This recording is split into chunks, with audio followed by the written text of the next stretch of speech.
Good afternoon, everyone. 6 o'clock, Town of Central Council Information Meeting on Monday, April the 13th, 2026. And I call this meeting to order. And we are in order. I invite you to stand and pray with me if you're so inclined.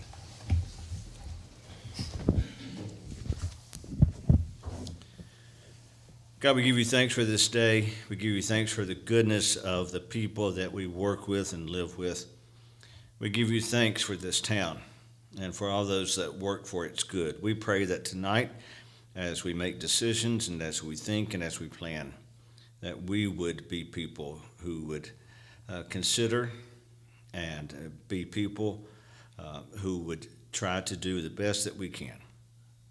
Remind us of those who are less fortunate, and those who are without. And may we, in as much as possible, as you have said in your word, live at peace with each other. In your name I pray. Amen.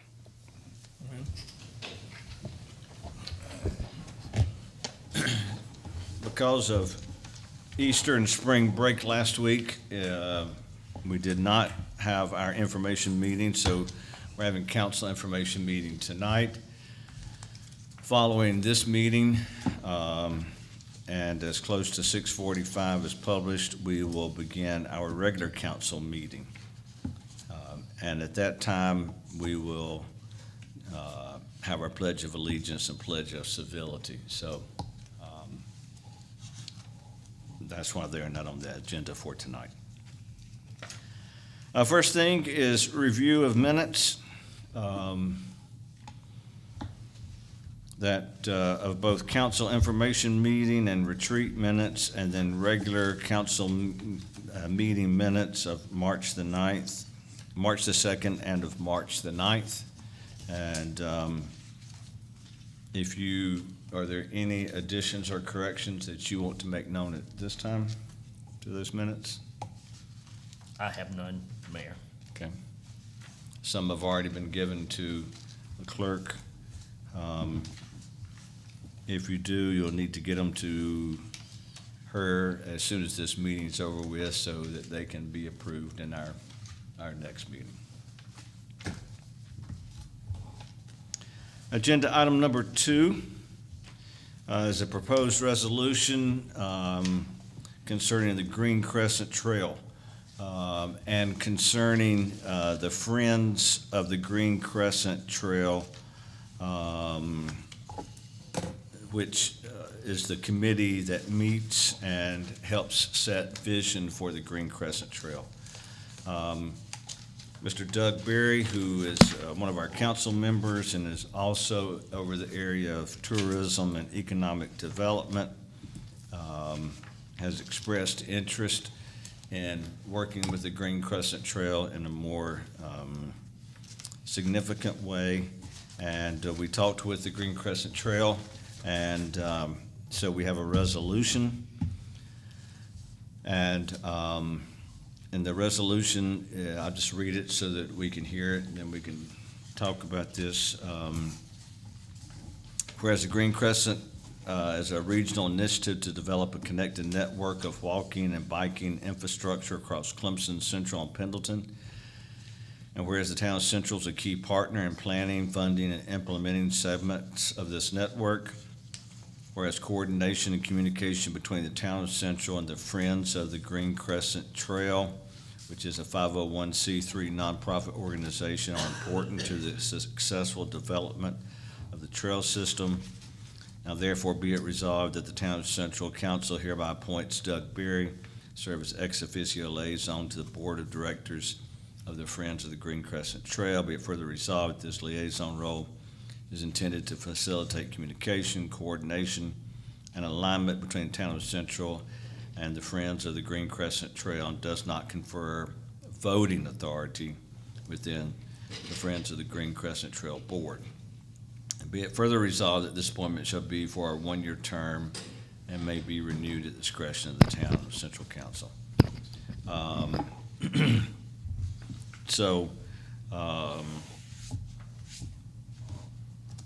We would like to to make that happen. Any discussion that anybody wants to have? Doug, anything you'd like to say? Yeah, Mr. Mayor, I'd like to thank you for the time you guys have given me and filling in at the first meeting I was supposed to attend due to my surgery.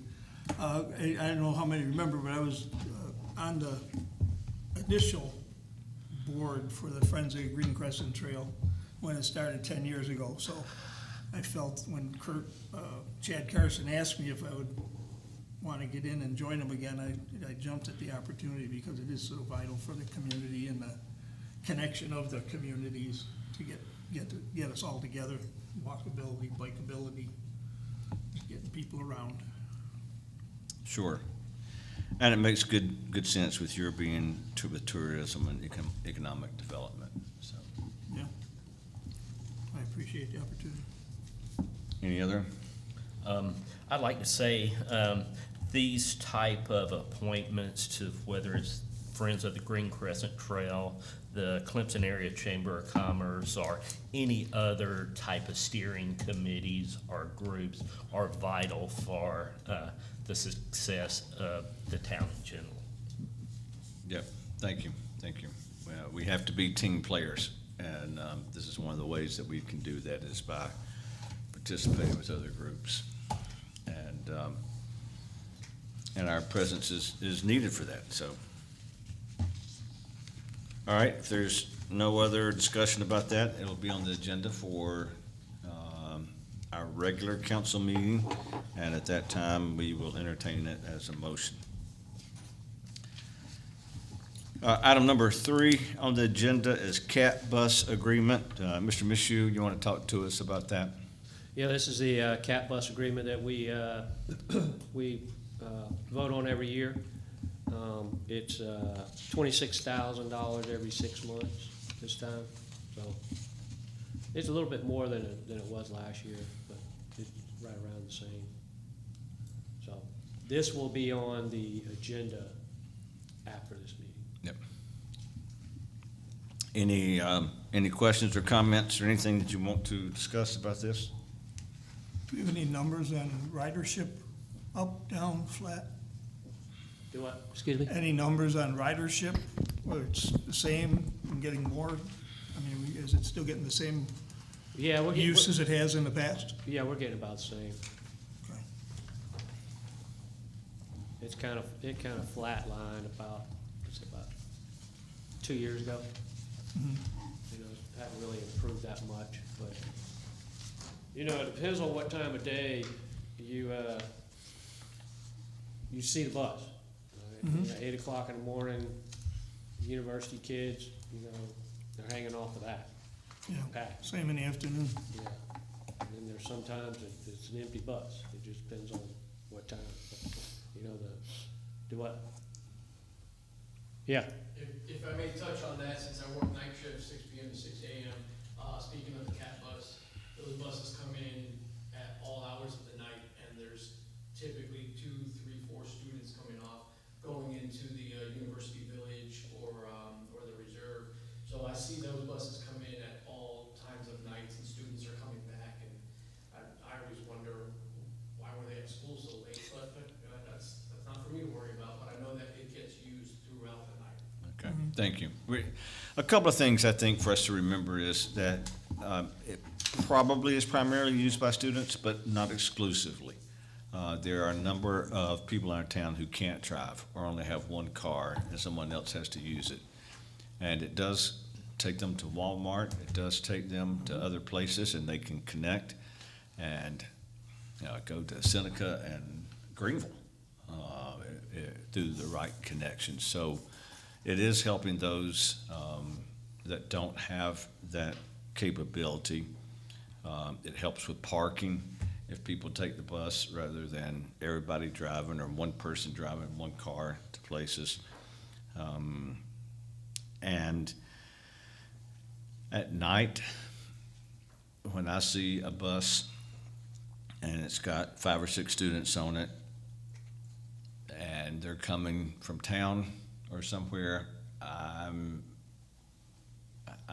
hoping and happy that they're using the CAT bus as a designated driver instead of them getting behind the wheel after they've maybe been to a party or something like that. So I think there's just a lot of benefits for us to continue to be partners with them. Also, the CAT bus system uses towns being partnered with them to get more grants and things like that.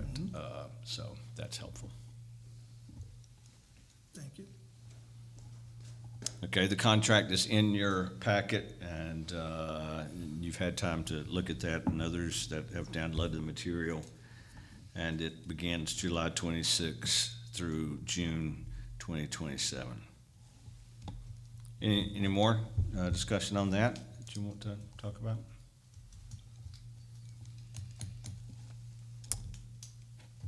Okay, item number 4. This is a discussion of, for us to think for a little bit about QR code, and the use of the town QR code to increase our communication with people. This is Daniel- the actual bill. Okay. Daniel is not here right now, but he's the one that had actually brought it up, and so you want to, Yeah, I don't know, you can put a QR code, the back here has to be on there for legal purposes, so we can't really touch that. I guess you could put a QR code on either here or the bottom. The front is pretty crowded. The only other place I see you can put a QR code would be right there. And I talked to him about what he wanted, whether he wanted it to interface with the internet, our website, or Main Street, I don't know, I'm assuming, our website. So, Josh is working on getting a cost to put this QR code on here. So, let's get a cost first, and then we can find somebody. I don't know how, did any of y'all look at your bill, or you just pay it? You look at your bill? You don't look at your bill? Okay, I got one that doesn't. Y'all look at your bill? I do, yeah. So, let's just find out how much it costs to put the QR code on here, it's not much. And it prints up, it'll print up like everything else on here, so it probably should be just a one-time fee to get the code on there. Yeah. I would suggest putting it right there if it was me. And I guess Because you're it would, gonna look at the bill, you're not looking at it. You're looking at it. Yeah, I don't look at the back. and I would assume it would just be a software update to get the QR code printed on the front of the bills. Yeah, that's why I think it would just be a one-time fee. You know, whether people use it or not, I don't know. I think it's worth a shot. We can look into it. Make sure we publicize it that it's there. We know that everybody in our town gets a water bill, right? So we know everybody in our town gets a water bill, At least a water. right, at least a Maybe water sewer. bill. And so this is just another way for us to be able to put something out that says, if you want, you know, it's just an easy thing to point your camera at it and it'll take you to our website, and then you can find whatever it is you want to from our website.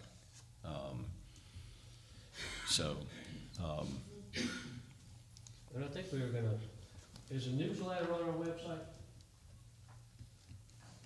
No, but we've discussed putting it on the website, haven't we? So, I think one of the things we talked about was putting this QR code on, and then it goes directly to the newsletter on the website. We discussed that. so if people wanna know what's happening, what's going on, that's an easy way to do it. You're also aware that we've rolled out a text app. I'm hoping all of you are on that app. If you're not, at the break, Tom, you need to come over here and tell us, or Jessica, show us how. Jessica will become my little guru on that. Okay. How many do we have that subscribe to it now? We need two. I think it's like 24, like. Right, so over 2,000 people can get text messages from us. So if there's an emergency, if there's a closing, if there's a fire, if there's diversion of traffic or something like that, we used it to send out the survey, to make sure that they did the survey and to do the survey. So, so there's a lot of ways that we can use that as well. Tom? We used it for the planning commission. I know there was somebody was concerned about how we were getting some word out. And, you know, we failed to bring that up in that meeting, that we had sent out about the planning meeting via that. And so, you know, the people that are really interested in the town are the ones that, you know, you got some people could say, hey, y'all just do your thing, and others that want to know. And I'm just excited we got that many folks that are wanting to connect. Right, so, but again, that's one of those things that you have to keep saying for a while, because not everybody looks at their social media at the same time. It doesn't get up to the top of their feed, you know, that kind of thing. So, but we have Facebook, we have our website, we have text messages that we can send out, and now we're going to, so I think the general consensus is that to go ahead and look at what the cost would be of the QR code and bring that back to us at some point so that we can then discuss that. Is that okay with everybody? And Mr. Mayor, since we jumped down the technology hole, if I can, I know I have spoken with Jessica about looking at how we can update our town's website for the live stream feeds. It's on the home page of the town's website, but it's just listed as YouTube. I think we should look at maybe trying to get that verbiage updated to where it conveys more about what that tab or that icon really is for. Council meetings, informational meetings, something in the lines of that, and just instead of YouTube. Thank you, thank you. We can make note of that.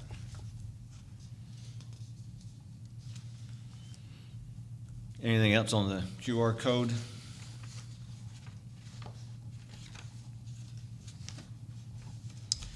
Item number 5 on the agenda is budget update. Mr. Michew. I should have the preliminary budget done by Wednesday. Appreciate y'all signing up for some time slots. There's gonna be some decisions that need to be made, so I kinda wanna go over it with you so that you have time to think about what direction you wanna go in when I present it formally in May. I think the administrator's being very kind. He would have had some preliminary things for us to look at, but he had a meddlesome mayor that kept him from getting all of his work done by asking him a lot of questions. So I'll take that. But we have time, you know, to do it before, so that we can have our first and second readings, so. Anything else on that budget?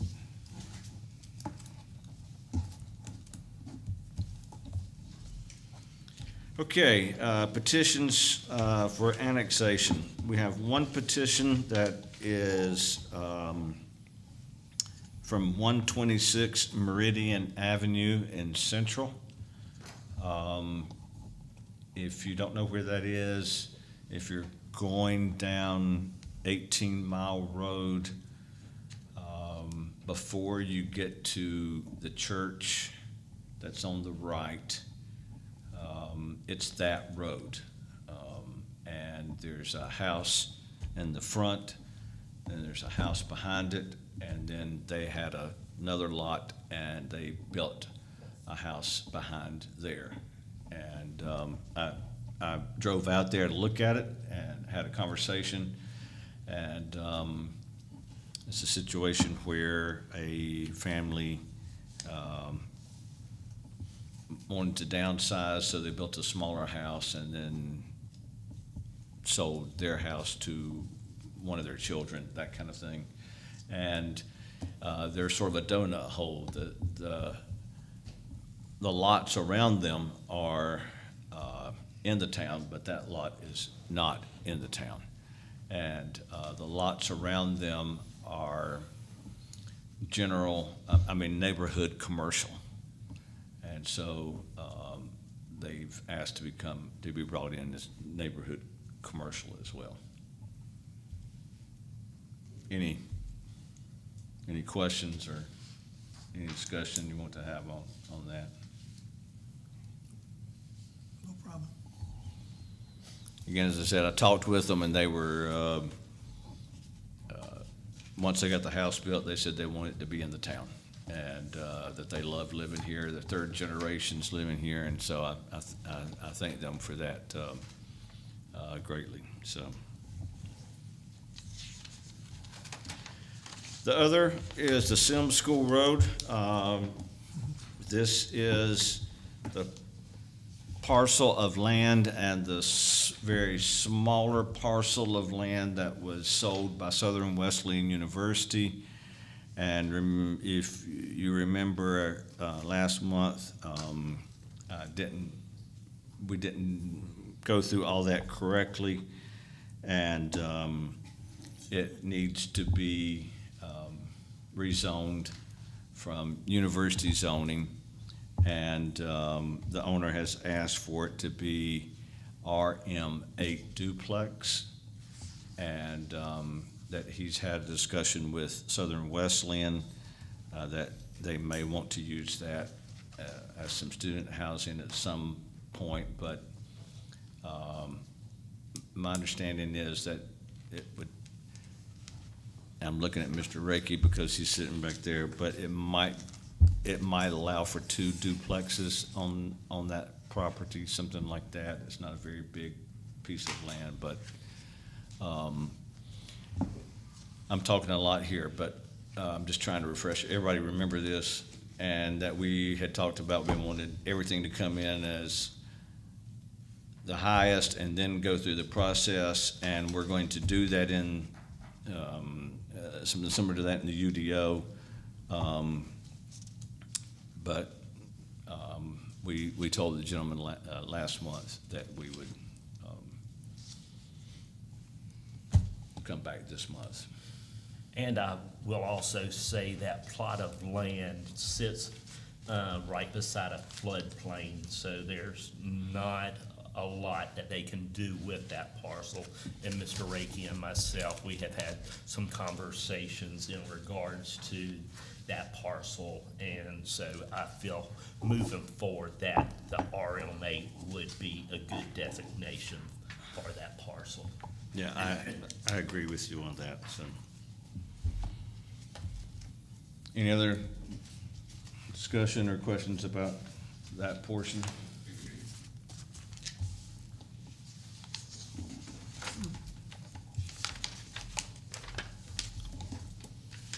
All right, we've reached the end of Point our, order, Mr. Mayor, if I may, before we adjourn the planning commission.